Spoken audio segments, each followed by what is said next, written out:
Civil रुग्णालयाने महिलेच्या पोटातून काढला भला मोठा मांसाचा गोळा।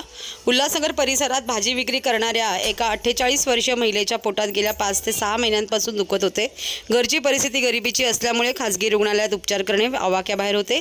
त्यामुळे या दुखण्याकडे तिने दुर्लक्ष केले। जानेवारीच्या पहिल्या आठवड्यात उपचारासाठी उल्हासनगर येथील सरकारी रुग्णालयात दाखल केले। त्यानंतर 20 जानेवारी रोजी पुढील उपचारासाठी सिव्हिल रुग्णालयात दाखल केले गेले। यावेळी रुग्णालयाचे जिल्हा शल्य चिकित्सक डॉक्टर कैलास पवार आणि अतिरिक्त जिल्हा शल्य चिकित्सक डॉक्टर धीरज महांगडे यांच्या मार्गदर्शनाखाली सोमवारी सदर महिलेची शस्त्रक्रिया करून पोटातील सुमारे 10 किलो वजनाचा पाण्याने भरलेला मांसाचा गोळा बाहेर काढण्यात आला, अशी माहिती स्त्रीरोगतज्ञ डॉक्टर श्रेया शेळके यांनी दिली आहे।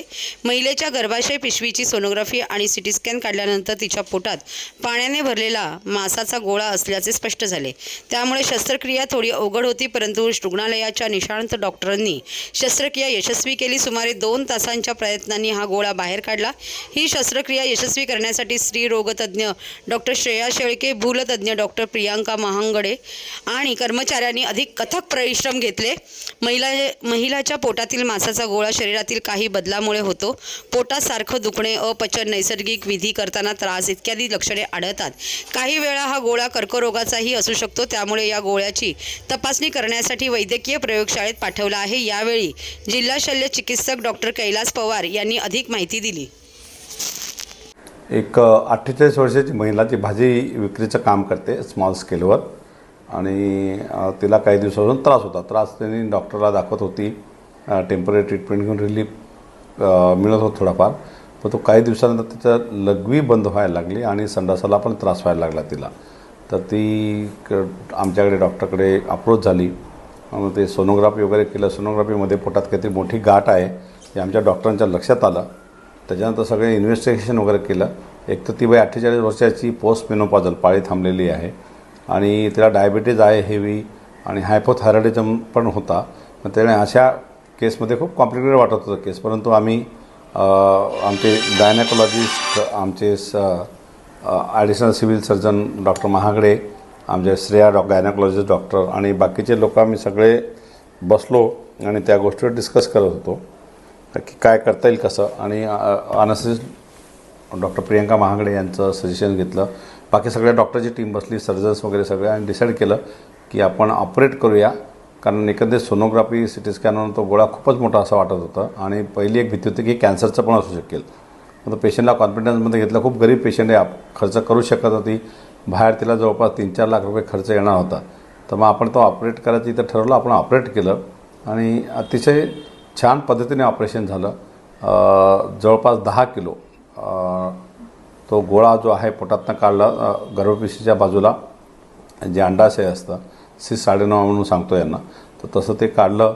आणि ते बाकीचं एक टेन्शन होतं की ते कॅन्सर आहे, पण तसं एकंदरीत याच्यावरनं काही डाऊट झालं नाही की कॅन्सर वाटतं आहे। परंतु तरी आपण ते हिस्टोपॅथॉलॉजीसाठी चेकिंगला पाठवलेलं आहे आणि पेशंट आहे इथे ॲडमिट आहे, स्टेबल आहे। तिला युरिन आणि स्टूल संडासा जो त्रास होता तो जवळपास संपला आहे। या 10 गोळ्याचा एवढा मोठा गोळा असल्यामुळे ते प्रेशरमुळे तिला लघवी होत नव्हती आणि ह्या प्रेशरमुळे तिला संडासी होत नव्हती। हे केल्या तिला रिलीफ झालं आणि पेशंट छान आहे। बऱ्याच कन्सेप्ट आपले हे की सिव्हिल हॉस्पिटल बांधकामासाठी पाडण्यात आलं आहे, आपण नवीन ठिकाणी शिफ्ट झालेलं आहे। हे हॉस्पिटल टेम्पररी हॉस्पिटल आहे, परंतु इथे आम्ही आमच्या दृष्टीने जी काही फॅसिलिटी लोकांना जास्तीत जास्त देता येईल, इनफॅक्ट मी सांगतो की जुन्या सिव्हिलपेक्षाही चांगल्या पद्धतीने आम्ही इकडे केलेलं आहे। आमचे सगळे इथले ऑपरेशन थिएटर्स असतील, वार्ड असतील, ते अतिशय अद्ययावत आहे। आमचे सगळे डेंटल डिपार्टमेंट असेल, अप्थॅलचा डिपार्टमेंट असेल, ENT असेल, सर्जरी असेल, गायनेकोलॉजी डिपार्टमेंट असेल, डिलिव्हरी वार्ड असेल, सीझरसाठी लागणारे ऑपरेशन थिएटर्स असतील, लॅबोरेटरी असेल, ब्लड बँक असेल, कॅज्युअलिटी असेल, या कुठलंही एक गोष्ट आम्ही इथे बंद केलेली नाही किंवा काही। आणि आमची एकच धडपड आहे की पेशंटला जास्तीत जास्त सेवा कशी देता येईल। आपल्याकडे येणारा गोरगरीब रुग्ण असतो, पेरिफेरीवरनं येतो, आदिवासी बहुल भागातनं येत असतो, त्यांच्याकडे खर्चाला म्हणजे ऑपरेशन वगैरे करायला किंवा ट्रीटमेंटला पैसे नसतात। मग ह्या लोकांना रिलीफ मिळावा म्हणून ही आमची सगळे धडपड असते। मध्ये मी प्रॉब्लेम सांगतो की आम्ही मध्ये स्पाईन ऑपरेशन पण केले, आम्ही गुडघ्या आणि याचं पण ऑपरेशन्स अतिशय सक्सेसफुली केलेत। आणि मोठे कॉम्प्लिकेटेड ऑपरेशन्स असतील ते आम्ही इथे केलं आहे। ICU अतिशय चांगलं केलेलं आहे, त्याच्यानंतर बाकी मॅनेजमेंट तिथे चांगली आहे। बाकी एकत्रितच म्हणजे जो टेम्पररीचा जो लोकांनाही हे होतं की हे टेम्पररी हॉस्पिटल इकडे काय होईल, पण तो असं नाही. मी सगळ्यांना एक विनंतीपूर्वक सांगू शकतो की सगळ्या फॅसिलिटी आम्ही इकडे चालू केलेल्या आहे. कुठलीही फॅसिलिटी किंवा कुठल्या डिपार्टमेंट बंद नाही आणि आमचे डॉक्टर दिवसेंदिवस चांगलं करण्याचा प्रयत्न करत आहे. आम्ही बऱ्यापैकी कॉम्प्लिकेटेड एकदम लहान बाळाची डोळ्याची सर्जरी केली आम्ही काल इकडे. तर एक कॉम्प्लिकेटेड ऑपरेशन्स वगैरे आम्ही इकडे करतो आहे आणि एवढं आहे की लोकांचा सपोर्ट, बाकी गोष्टी आहेत. मेडिसिनची अवेलेबिलिटी चांगल्या पद्धतीने आहे. डॉक्टर्स आम्ही